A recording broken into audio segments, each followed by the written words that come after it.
Hey you all, how are you? And I would say this is a little something. Take this as my own kind of confession or thoughts, ramblings. This is definitely something. I've been having a couple of issues that came up today, and one of the issues is, I should congratulate myself. It is now been over a month. Yes, it's not an anniversary, but it's been well over a month that I've been in the NYC homeless shelter.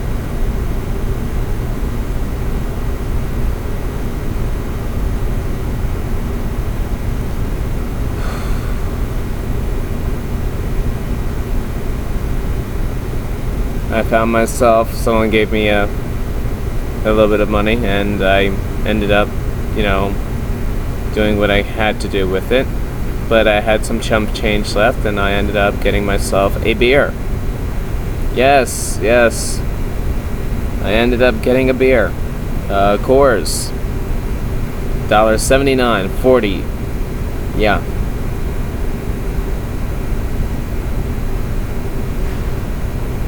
I'm used to my glass of wine and have to settle for beer. At least I got that right. So that was my treat to myself of making it through at least making it through. You have to do that sometimes. Treat yourself. It's small little things here and there that you miss the most. Starting to miss, I'm missing sex a lot. Sex would be a very good thing right now, and I'm getting a lot of from men and all, but guys, I know I'm not off the market, but unfortunately I might be off the market for you guys. I don't know if that made sense, but come on, you wanna date the homeless guy? Really? Who's this you're seeing? Oh yes. What's his profession? He's homeless. I'm sorry. He's a homeless camboy. I'm trying to make a joke out of it. Try to bear with me. That's the good news. We got through over a month. It's been way over a month that I've been homeless, but in the New York City issues and everything else, it's been that long. Not a sign. I do have a little bit of disappointing news.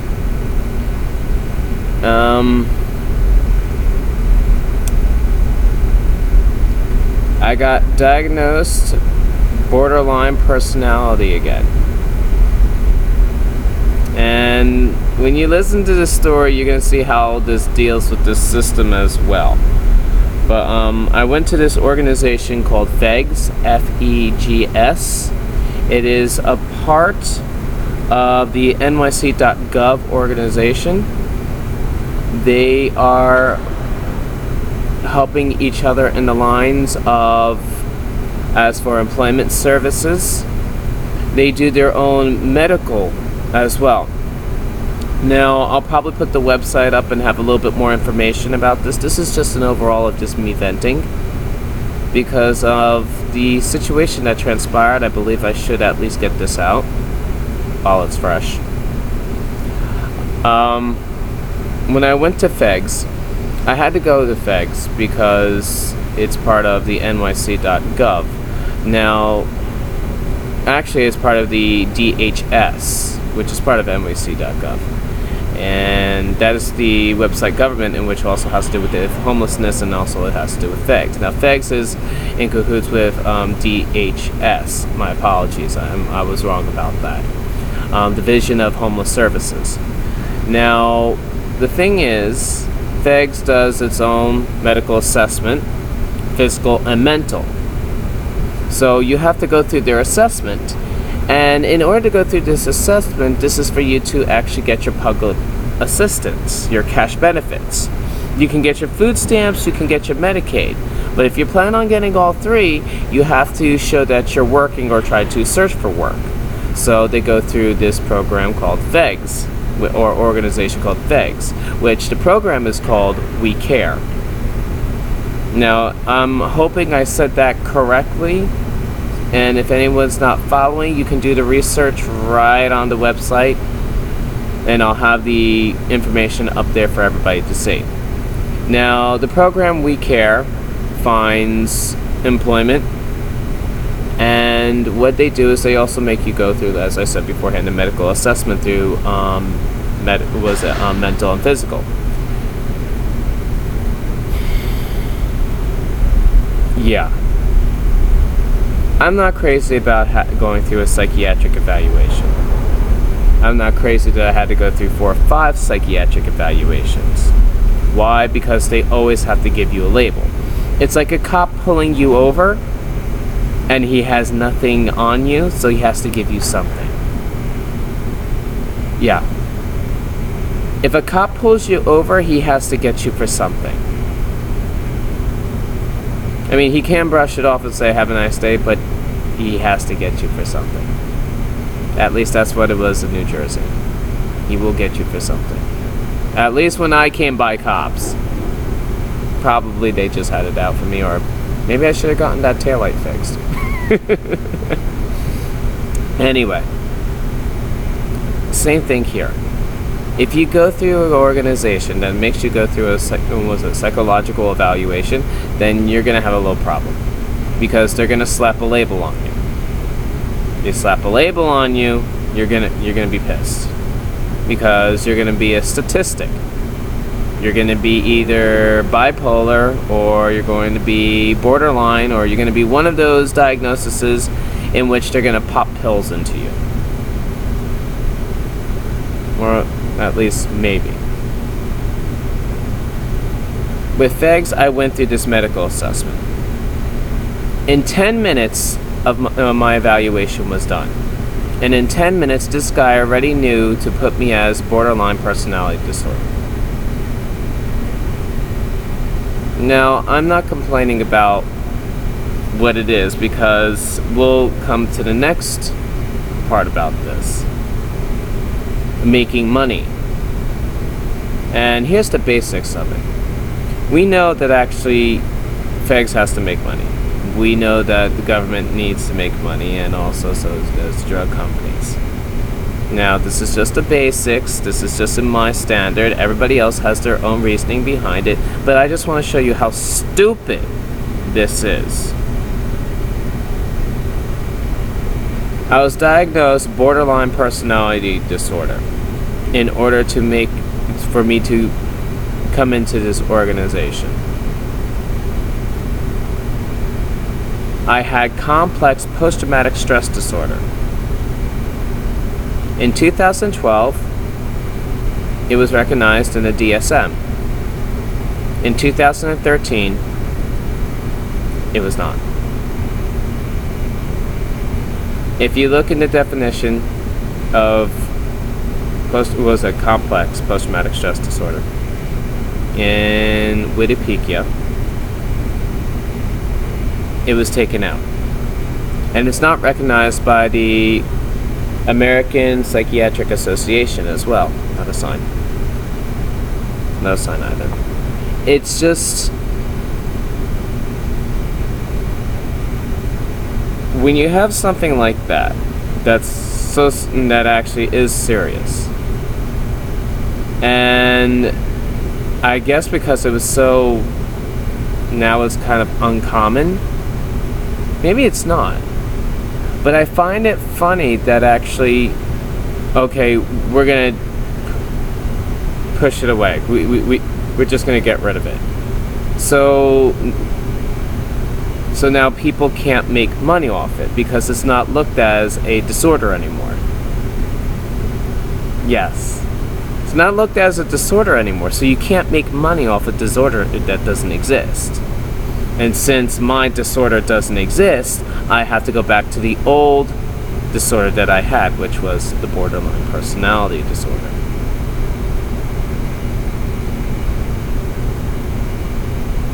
Yeah, I think everybody just went, uh-huh.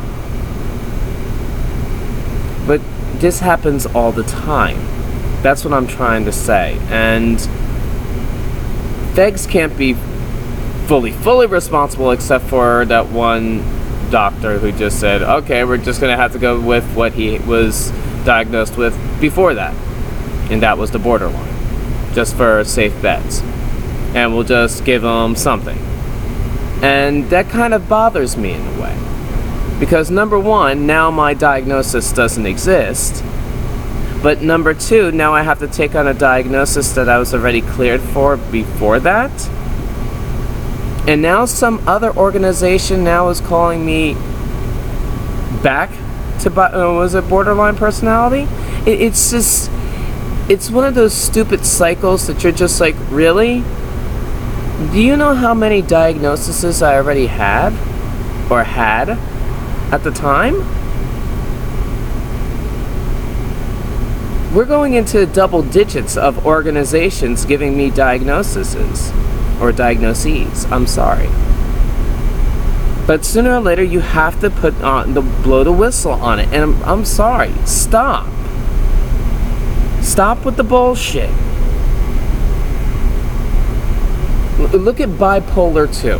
Bipolar 2 has been mostly commonly found in women. And majority of women that actually have bipolar are just like, I took it because I thought I fit the criteria of it, and I really didn't. One man told me that worked here right in the medical center, and I said this before. He said that he worked in the medical center over for a correctional facility that housed over 300 women. And in that percentage of 300 women, 250 of them were diagnosed bipolar. Makes no sense. You mean to tell me that all those women are bipolar? It's just an excuse. It's just a feasible excuse to pop pills in your mouth and to say, have a nice day, and let's make your work environment or your life just a little bit more stable. And here's the kicker. Here's the proof. I have the evidence right here.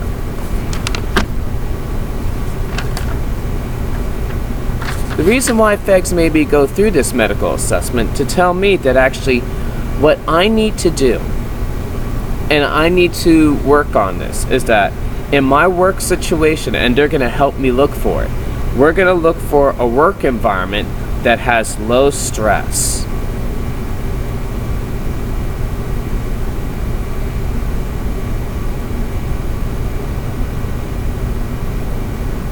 Low stress work environment.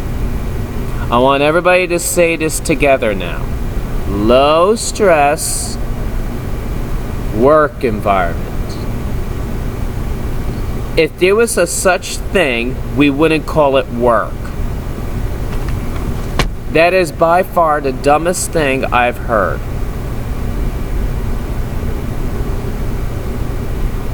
I mean, really? All that medical assessment, all that blood drawing, all that psychological evaluation, all that, for you to come back to me and tell me I need to work in a low-stress environment? Sounds like a waste of time. It sounds like a waste of taxpayers' money to me. I'm just saying. That's where I have my complaints at. I'm sorry. I mean, really? You're wasting my time. To give me another diagnosis in which it doesn't exist in a book, but then to give me the same diagnosis that I had before? I'm sorry. You could take it back. And as for going there and going to these organizations, Yeah, I know I'm gonna have to bite my tongue in order to actually receive $200 a month from taxpayers. So, in a way, in order to get public assistance, to get all three, I have to actually go through this process, all these screenings, in order to slap a label on me that's not really mine, to be called something that's not really really me, and I know it, but I have to bite my tongue because that's the only way I gotta receive money. Welcome to the government today, sweethearts. Welcome to working it the hard way, where you have to bite your tongue on stupid shit. And this is what actually really bothers me about the government as well. I mean, look at it. Look what's happening to me, and I can explain this to you on camera. But what about those individuals that can't explain it? All those homeless people that you're putting in through the system that don't even know what's going on. Now you're really wasting taxpayers' money because you're just making the cycle worse. What's the point? Why put these people through this malicious torture if they don't even know if it is malicious torture or not? Half of these people don't even know what's going on. It's the reason why they tossed the system aside to begin with. And this is New York we're talking about. We're not talking about a system that really doesn't work or a system that's completely broke.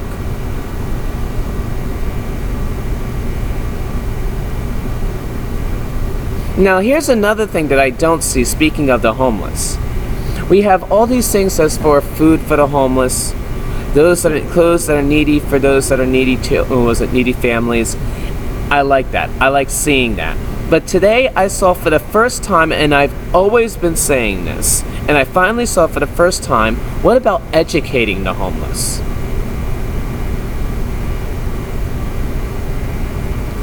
I went over to Neighbors Together. It's over right here in Brooklyn. Small little tiny soup kitchen. And I hope I can actually catch them when they're doing sort of a teaching again. But when I walked in, what I saw them doing is that they were educating My Plate to the homeless. Now, I don't think they're going to really give a damn what actually, My Plate is. But at least they knew what My Plate was. Me, I didn't even know what My Plate was until I walked through the door and saw it on a television show. I was like, thanks for the 411. I was still thinking about the food guide pyramid.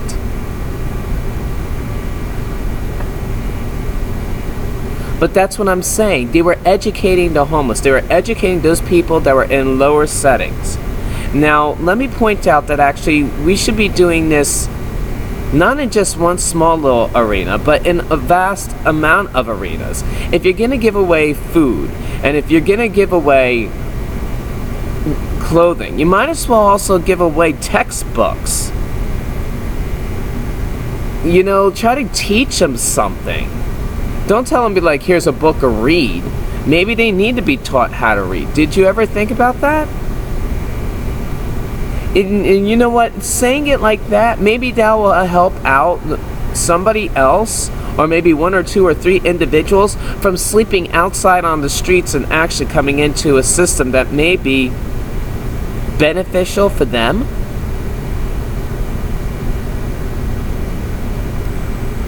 This is what I'm talking about, this system.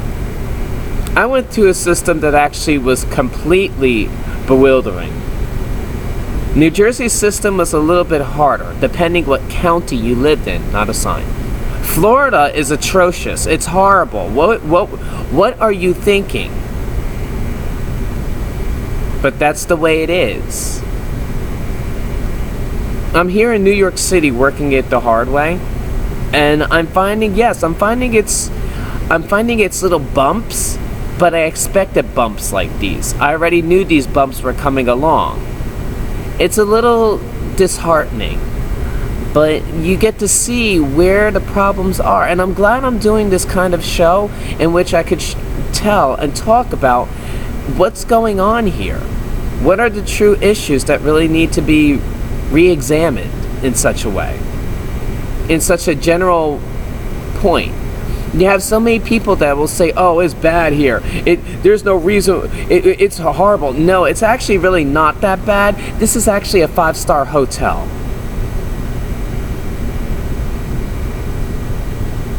Compared to other places I've seen, other hotels I've stayed at, this is a 5-star hotel. The help might not be so great. The laundry service may not be so helpful, but hey, you gotta pick and choose here. This ain't this ain't the Hilton. Might be a 5-star hotel compared to others, though.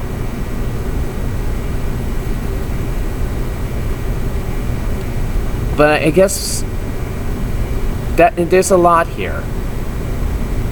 Now tomorrow I'm going over to Fegs, and I'm going to it'll be the first day where I have to stay 9 to 3 to work for their Workform program. Yes, I'm now in their program. I got slapped my diagnosis. Now I have to actually go through their work program. And this is going to be quite hard for Fegs themselves, and it's going to be quite of a waste of a time for me. I'm more likely to find a job myself than Fegs is going to find a job for me. I've always found that when any time that I tried looking for work. The problem is that actually I'm in a new environment, so I hardly know anybody. So we'll see what happens. But at least I'll be getting my cash assistance turned on hopefully by next month. I'm hoping that actually my food benefits, that's right, my food benefits got turned off again. So for about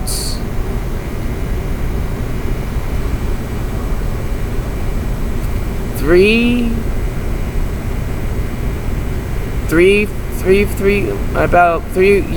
or 4 weeks. About 4 weeks, my food benefits were cut off, and my Medicaid has been put on hold, my application status. So I'm hoping that by September, that they get their shit together and turn my benefits back on, and turn my cash benefits on, and get my Medicaid up and running. It would be nice, but you know, nothing's ever perfect in the system. So for an entire month, I've been without the food stamps, and I've been without Medicaid.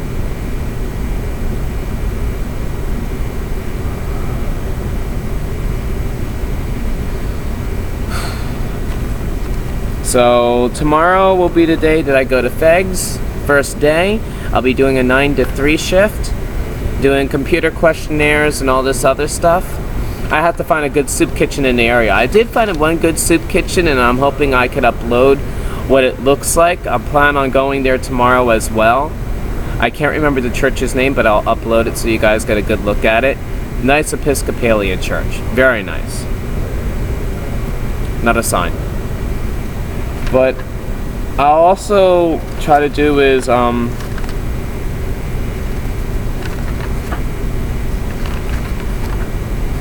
put the information for borderline personality disorder and also complex post-traumatic stress disorder. And let me run down the list of actually how many diagnoses I've had. So far, I've had 2 adjustment disorders, multiple stressors. I've had panic. I've had anxiety, obviously. That was diagnosed. I've had borderline personality disorder again, complex post-traumatic stress disorder, bipolar 2, and then a pre-diagnosis of schizophrenia and also bipolar 1.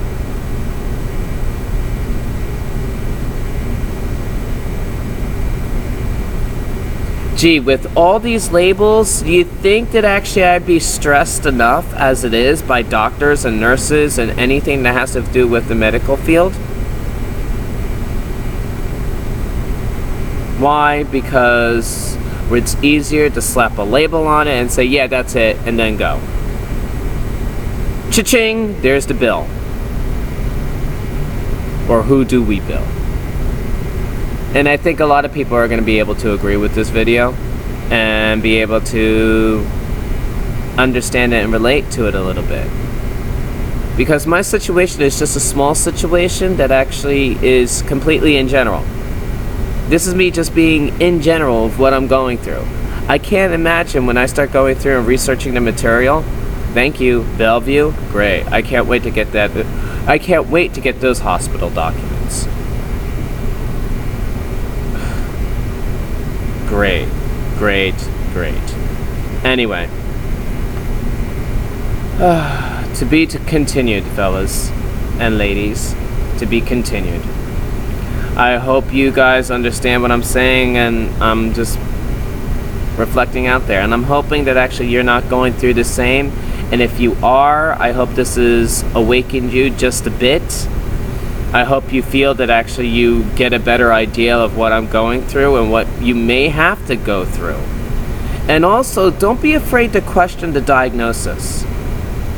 Because if you're going to question the diagnosis, at least you'll be like, well, why am I getting this diagnosis when I had these 2 other diagnoses before? Why should I? Why should I even bother taking on this label? Because once you take on that label, you're kind of screwing yourself on the ass. And unless there's something beneficial for it, like cash assistance, in which this shouldn't be the way to do it, but it is, I hate to tell you the hard truth, because that's working it the hard way, you're gonna have to. So, case made, and hopefully point has been taken across. You guys take care of yourselves, and hopefully you enjoy the next footage. Bye, guys.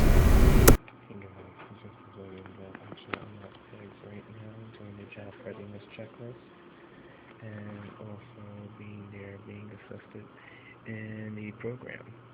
This is the start of the process.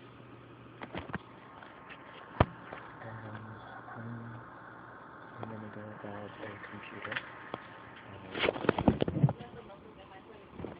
I have to take some sort of test, and this is just to get better to know me.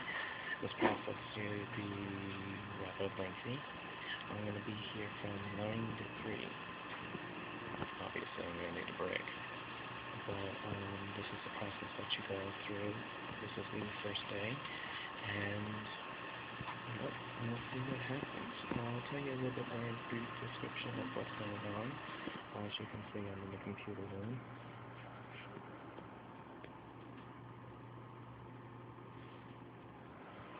Yeah, there's not really much to say about it. It's a computer room, and that's how you're supposed to do this type.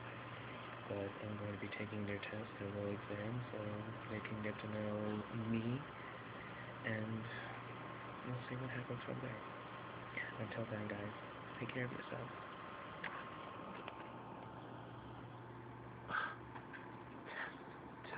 Test. Why a test? Why did it have to be a test? I didn't study. I'm standing outside of the FEGS building, or this is the Harry and Jeanette Weinberg Health-Related and Human Services Center. Obviously, you see the little signs for FEGS all over the place. Yes, this is what it looks like. Now, the reason why I'm here, we all know, is that actually I started their We Care program today. I'm doing the computer assessment, which is about 15 minutes worth of asking of pointless questions or some psychological questions in order to find out where is the best thing that suits you. Obviously, you can tell by the posters here, inspired by success.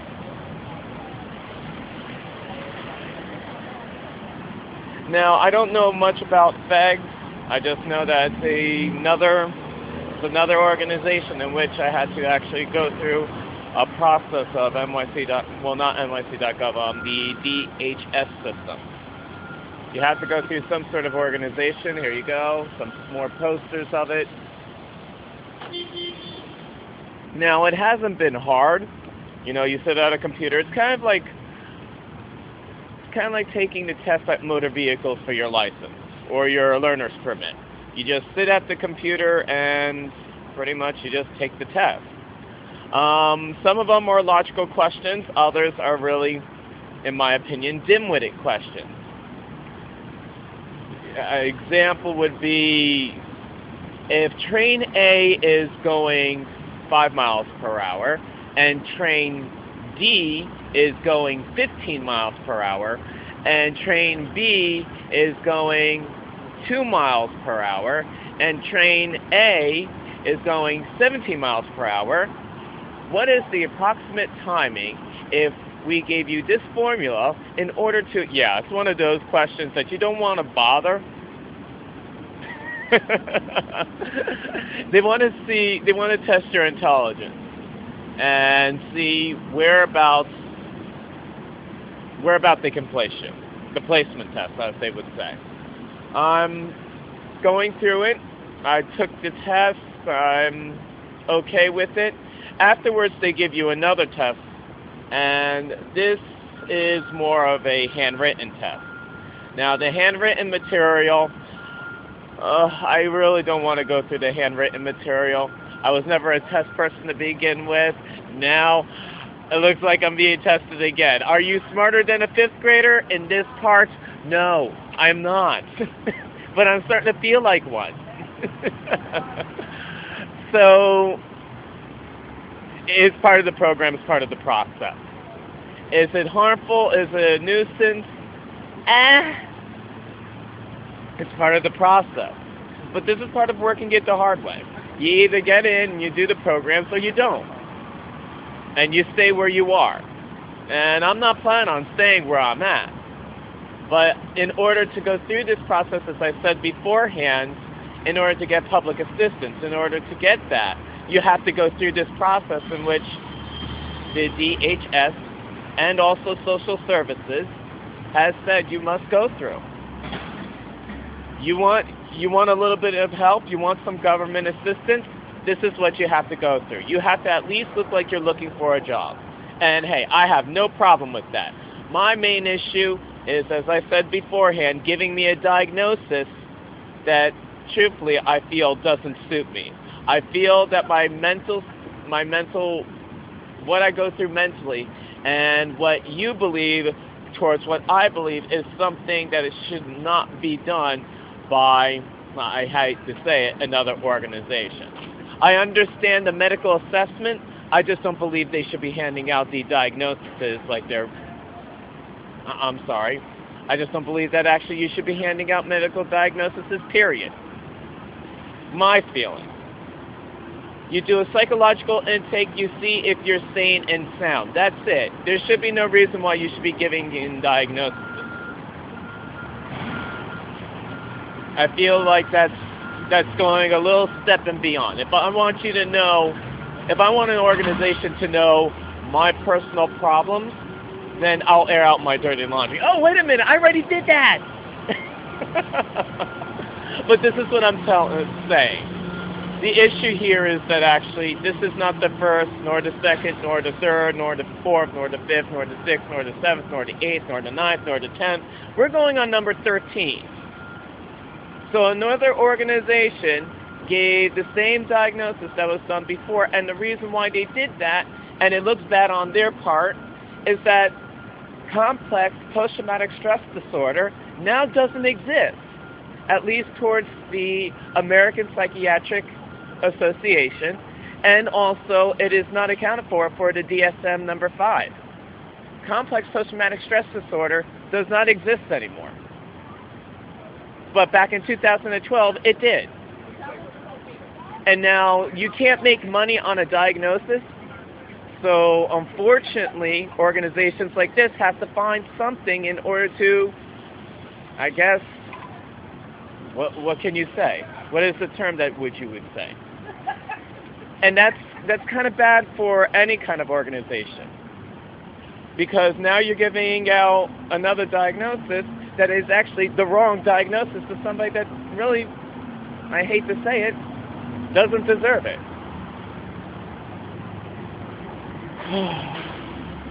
So, Here's me flapping my mouth, but on the other hand, there's some good points and then there's some bad points. The good thing is that actually it's still a system and it's keeping me occupied. I like being occupied. I don't like sitting on my hump. That's why I was volunteering before. That's right, I was volunteering at my soap kitchens, and I was at St. Xavier's and NYC Rescue Mission. I had to keep myself occupied. It drives me nuts. But now I'm in a program, and now this program is going to keep me occupied at least 9 to 5. And then I can do whatever else I please. So at least I'm happy with that. Now the issue is that actually I have to look for work, but unfortunately in my situation is that since I'm a felon, that's right, I do have a felony, that is a problem right there for work. And this is what I've always faced. The problem is that actually I can't be hired. It's not that I don't want to be hired. So let's see what FEGS can do. Maybe they can help. Maybe they can pull some strings. Maybe the system can work for me. Maybe it won't. But it's rather have working on chance than me obviously working by myself and not doing anything at all. And as for that dream of being a comedian, yeah, it would really nice becoming a comedian. It would really nice to actually put more into this program, into this cam show. But unfortunately, in order to do that, I need money. And I don't feel like selling myself. Well, I'm selling myself on the internet as, being humorous. Not selling myself as, something at 42nd Street. Or any street whatsoever. Or maybe even online.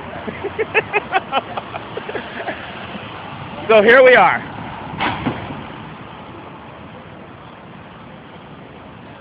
.315 Hudson. The lovely place of FEGS. And right here, in the heart of the city, with a whole bunch of people just walking back and forth wondering, what the am I doing? Let's see how this goes. And this is pretty much how you got to do it. This is working it the hard way. Programs, biting your tongue, bitch moaning and complaining a little bit, but you gotta pick and choose it. All right, guys. I guess I'm gonna have to go back in. Yay! Yay! I can't wait for the next test. I can't wait for the next test. I love to know that 5th graders are smarter than me. Take care, guys. Bye. See? Look it. It's pretty. Don't you just love the city?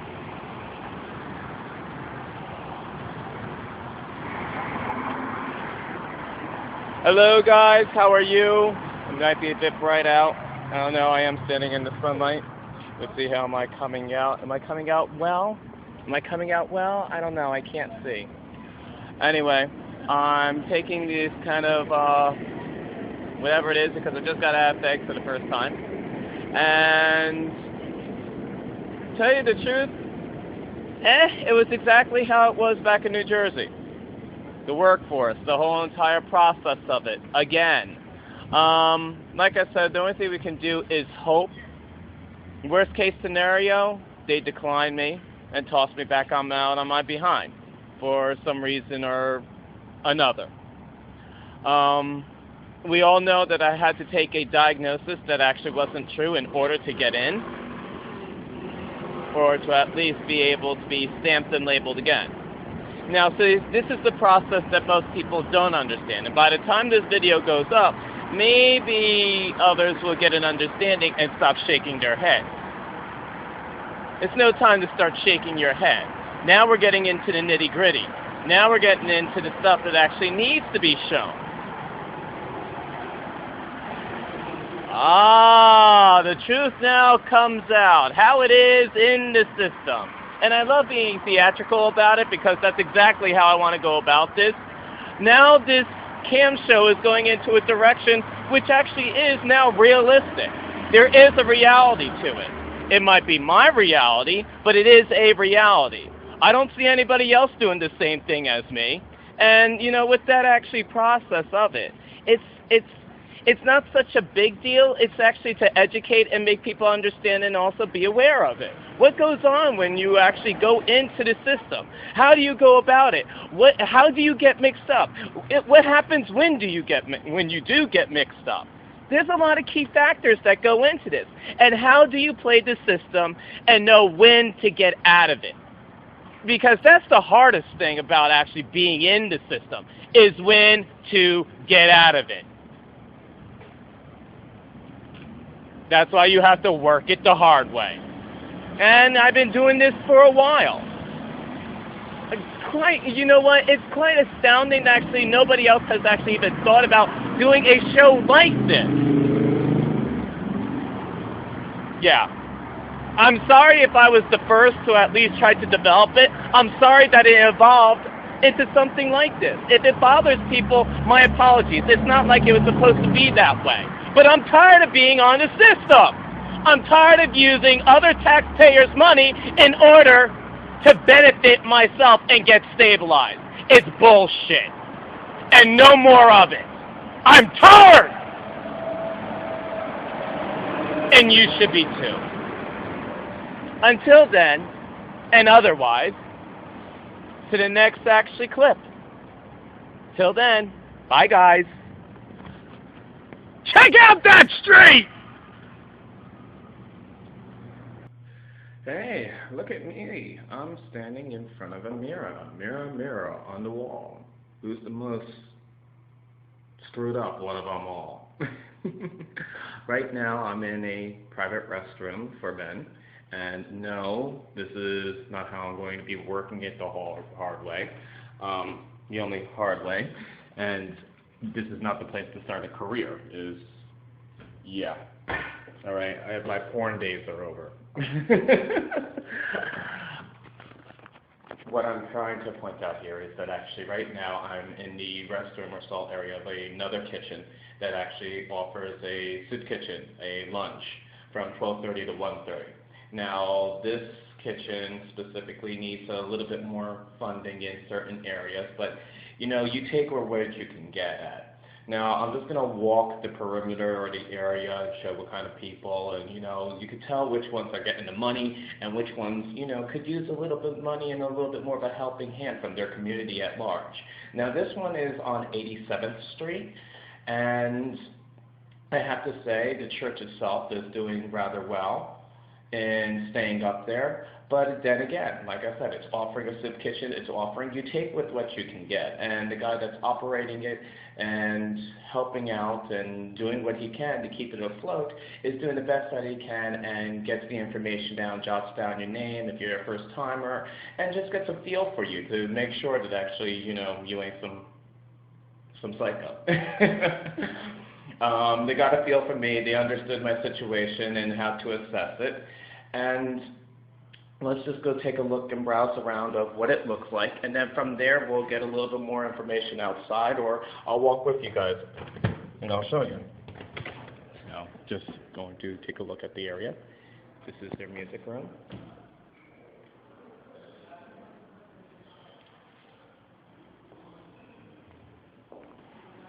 And now we're going to walk into the main room.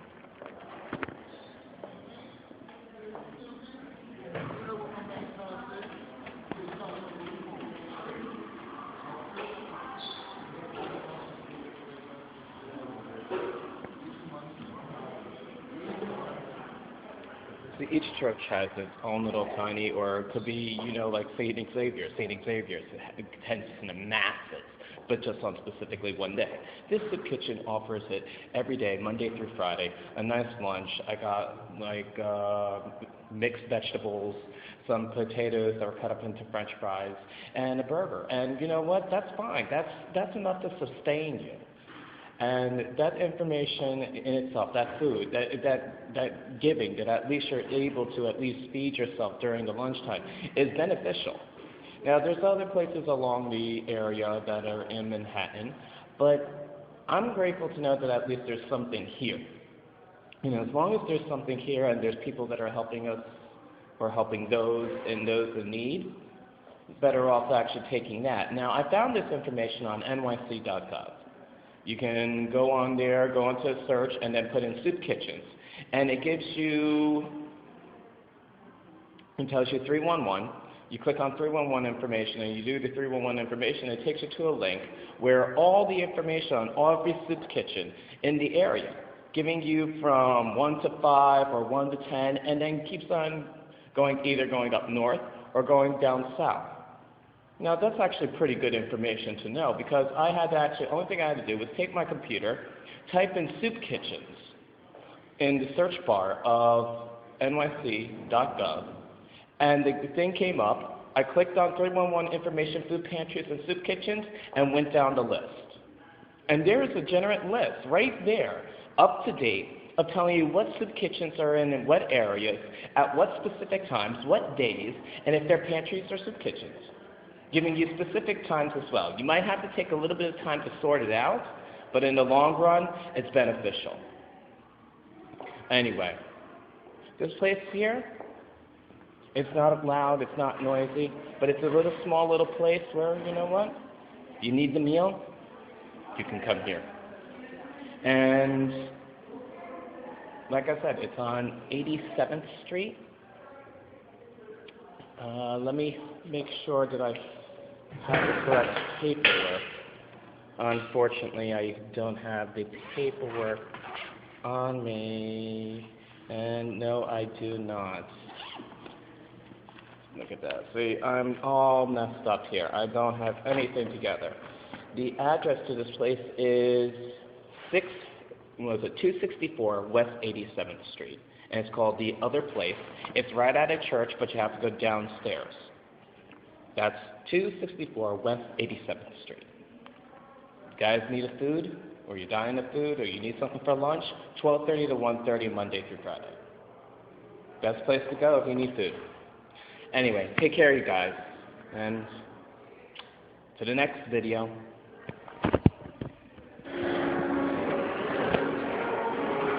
If you're wondering where I'm at, I am at this church right here during their soup kitchen. I can't show you or zoom on it, but it's the Church of the Holy Apostles in Chelsea. There shall be no outcast in the Episcopalian Church, and as you can see, there are. This is probably one of the nicer soup kitchens that they've put on, I believe.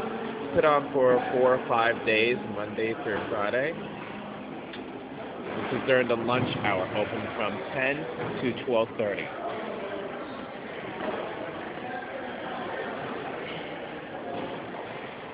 Beautiful here. I came here out of a whim, and how I did so is that I went on nyc.gov and put up soup kitchens. I love this song. She does it well. She's very good.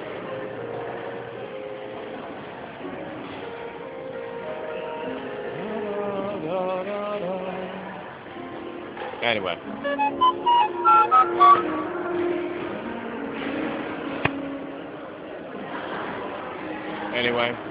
I gotta bid you farewell. My battery's about to die. But I wanted to give you an example of a soup kitchen that was in the area.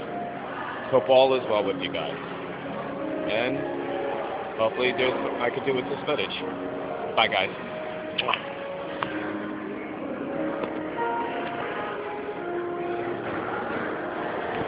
Alright, testing shot.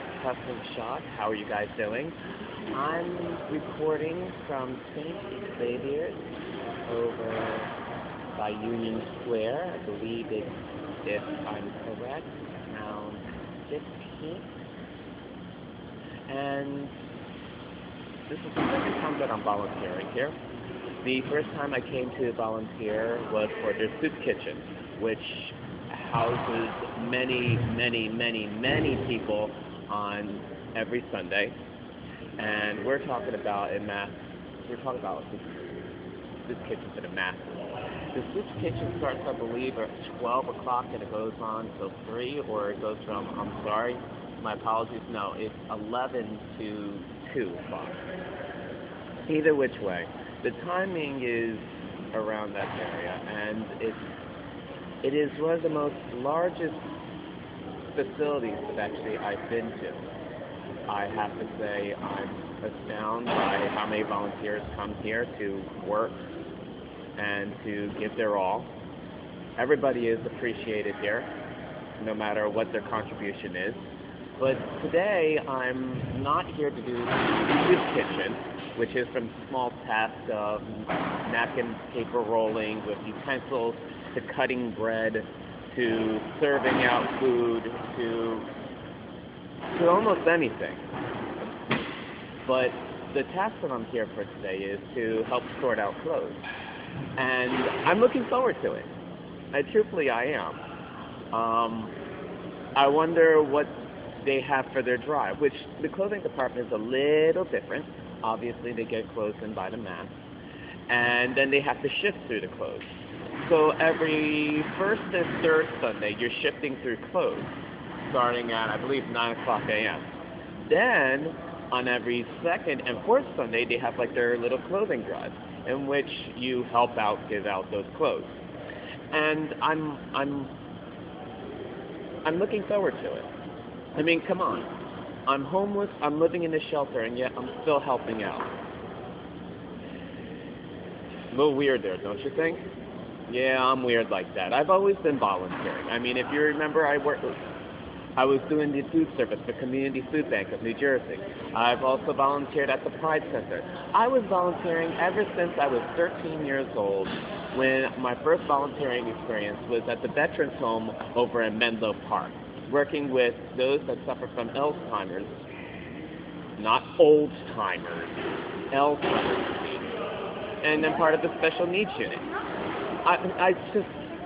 There's something about volunteering that it's not about giving back. It's good to give back, but it's not about giving back. It's about keeping myself occupied. I can't sit down. I can't sit down unless I want to rest. If I'm sitting down, I'm resting. Or I have to be doing something. It is necessary. Also, it keeps you out of trouble. Come on. The more that you do something, the more you focus your energies on something else, time goes by faster doing stuff like that. Anyway, that's the simple way of looking at it. But here, let's get some action also. If you guys want to notice, take a look at, what this place has to offer. I mean, just the magnitude of the size of this place is astounding. It echoes. There's everybody cutting bread right over there. I would say wave, but I don't know any of them. Look at the size of this place. This is just to show you how much this place houses. You should see this place when it's jam-packed. I mean, it's astounding. The last time I was over in the kitchen area just serving, talk to a couple of people, made at least a couple of acquaintances. You get to know people this way as well. But this is how it works. Right now, I'm looking forward to the clothing. I really am. I'm looking forward to this clothing thing, at least doing something. And particularly, that's how my nature is. It's not about just giving back. It's not about just, I'm doing something for the community. It's about keeping myself occupied.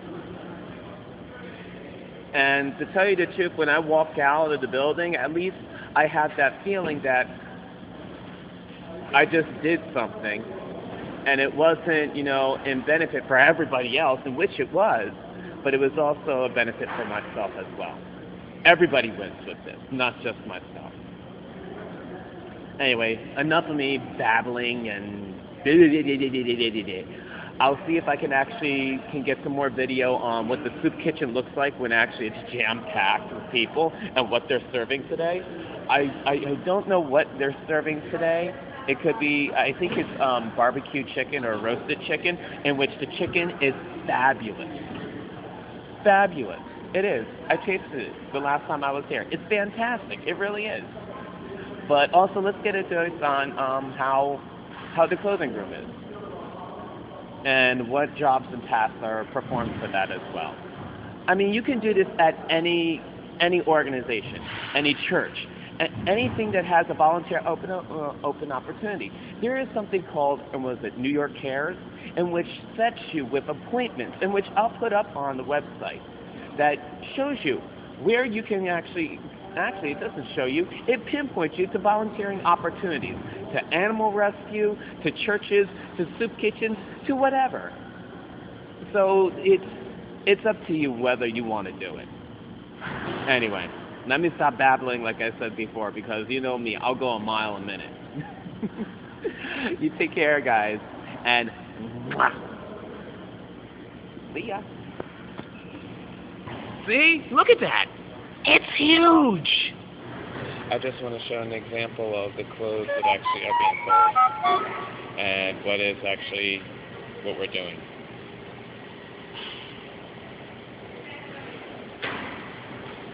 That is just an example of some of the clothes that we're folding, of what comes out of the bins.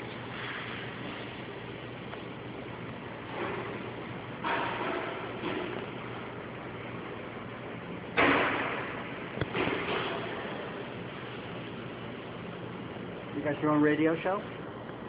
Or, I saw you broadcasting before. Oh, no, I'm not broadcasting. I'm just videotaping. No, something from my